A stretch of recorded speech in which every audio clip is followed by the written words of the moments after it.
foi uma infância muito agradável, muito boa. Eu tive uma base, um pilar assim, uma estrutura muito boa, sabe? Muito aprazível e tal. Eu tive avós, tive... Meu pai eu conheci com 10, 11 anos, mas sempre tive assim um apoio muito bom, assim, familiar, assim, uma estrutura legal, assim, sabe? Ah, porque na verdade assim, ele não casou com minha mãe, né? E foi embora assim que eu soube que eu tava na barriga da minha mãe, né? Mas eu conheci ele com 10 anos e até hoje conheço ele, me dou muito bem com ele. Ele tem a esposa dele lá, que eu conheço, a Roberta, né? É uma pessoa muito boa também. Mas assim, eu não ter crescido com meus pais não me acarretou nada de ruim, sabe? Porque meu avô, ele foi uma pessoa que me ensinou muito sobre a vida, tal. Ele me ensinou sobre como deve se comportar assim na rua, não pega carona de estranhos, como que a gente deve namorar. Me preparou pra vida, sabe? Quando eu mudei de escola já bem novinho, ali por volta do Jardim 3, eu fugi da escola no primeiro dia. Aprontei as minhas, eu acho que toda criança saudável acaba aprontando um pouco na escola. Mas eu gostava daquele ambiente. Eu tive a sorte de ter professores que conseguiram me deixar inquieto no bom sentido. Despertaram dentro de mim aquele interesse por realmente querer aprender o conteúdo e querer fazer parte da escola. Ah, foi depois de grande, assim, eu tinha foi uns 2 anos e meio atrás. Eu parei porque eu tava entrando em depressão de novo, né? Eu ainda tava com um respingo de depressão, assim, um resto, uma ponta de depressão, porque tudo que eu fazia, eu parava pela metade. Aí eu parei de estudar. Hoje a gente tem muitas escolas que não oferecem, principalmente no contraturno, ou seja, naquele horário além das aulas, alguma atividade que segure mais as crianças dentro da escola, porque elas podem ver mais esse ambiente. Quanto mais a criança vive o ambiente escolar, mais ela tem chance de se desenvolver, porque ela passa a ser mais criativa e ela tem um ambiente seguro para desenvolver isso com orientação, que são os professores.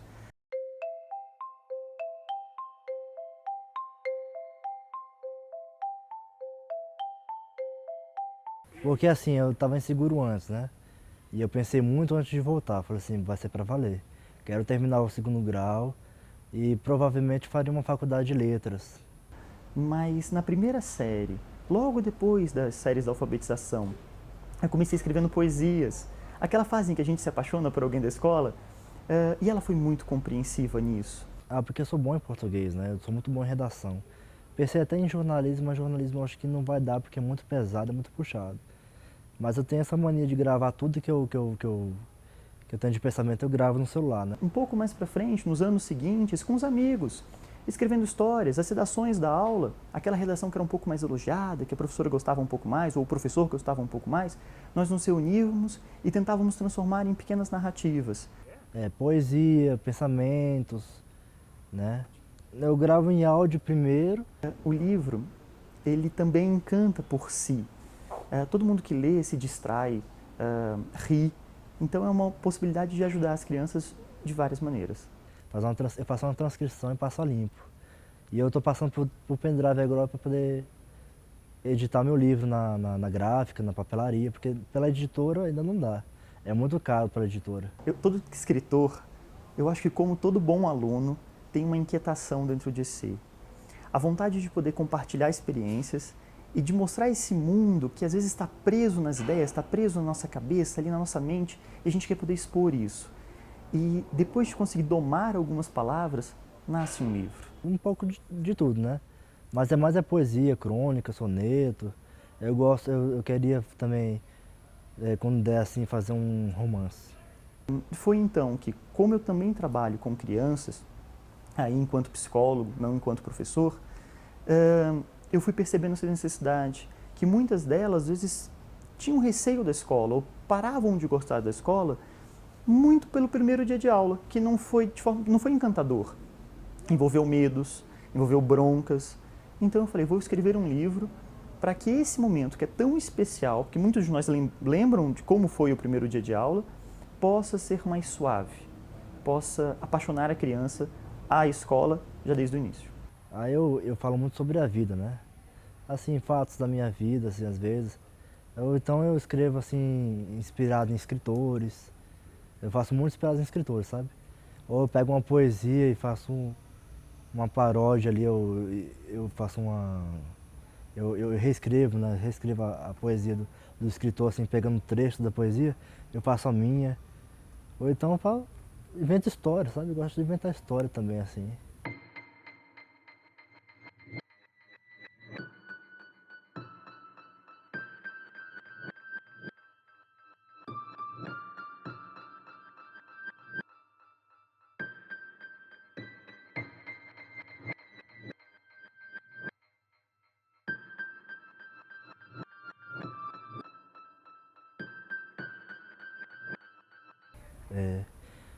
O poeta, para ser grande, precisa morrer e renascer na sua vida diária.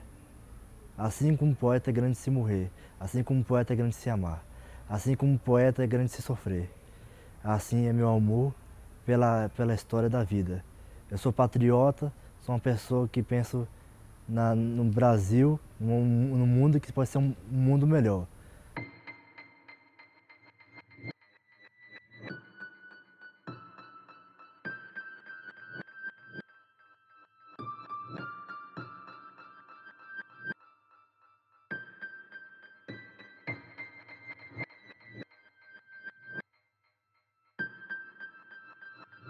Eu acho que do primeiro grau que eu fiz, eu não tive muita dificuldade, sabe?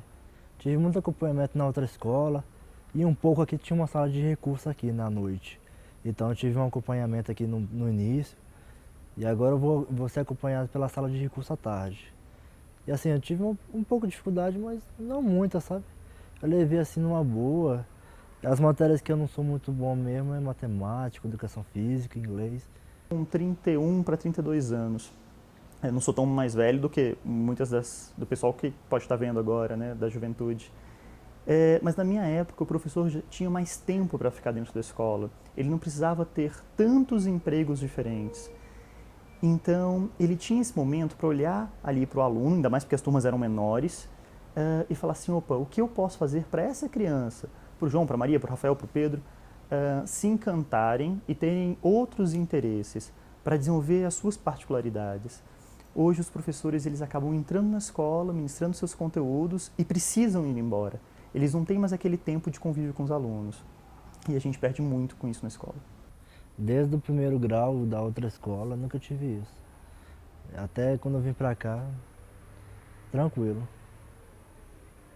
Até porque eles não sabiam, porque é muito difícil notar, porque eu tenho uma deficiência muito mínima, né? Eu falo muito bem, então um traquejo social, uma desenvoltura, um, um, um palavreado, assim, vamos dizer, assim, a linguagem muito ampla. Eu convivi muito com deficiente desde criança, né? Mesmo quando eu não era, eu via uns e ficava perto deles e tinha facilidade de falar com eles. Sou linguagem sordo-mudo e tudo mais. E aí fui aprendendo como lidar com minha própria deficiência.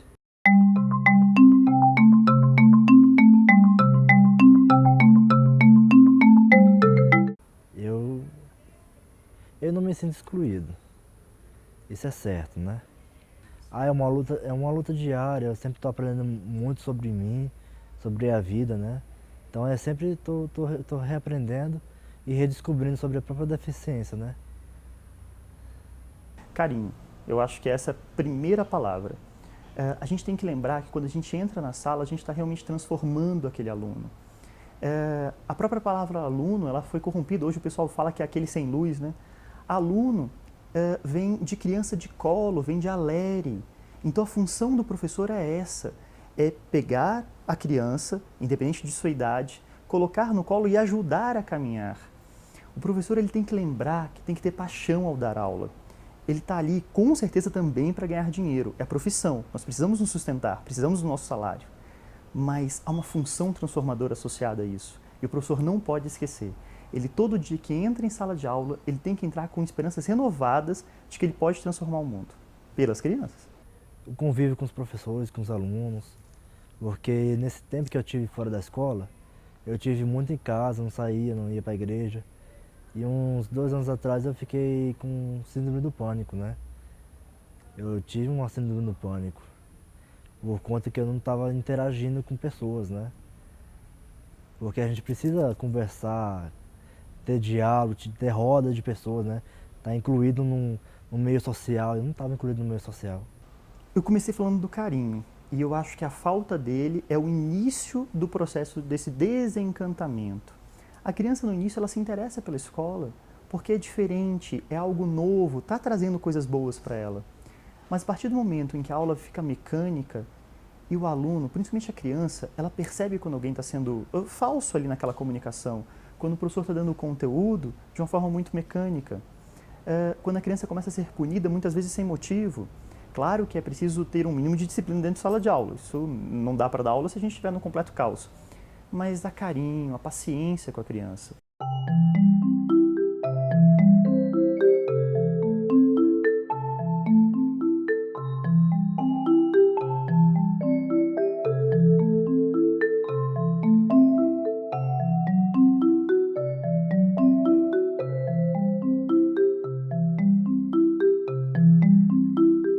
É muito fantástico a gente chegar pela manhã com um monte de dúvidas, às vezes até com algumas certezas, e depois daquelas aulas sair uma outra pessoa, porque a gente passava a ter muito mais conhecimento. Cada dia na escola, principalmente com bons professores, é uma enorme transformação.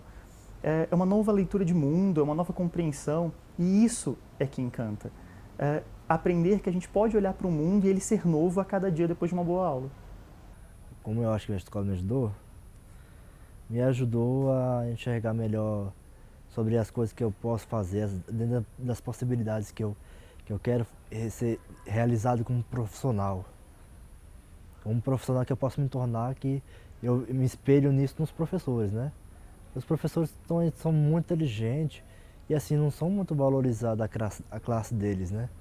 Porque assim, professor hoje em dia é uma profissão que sofre, né? Porque professor não ganha lá essas coisas. E assim, isso devia ser mais valorizado.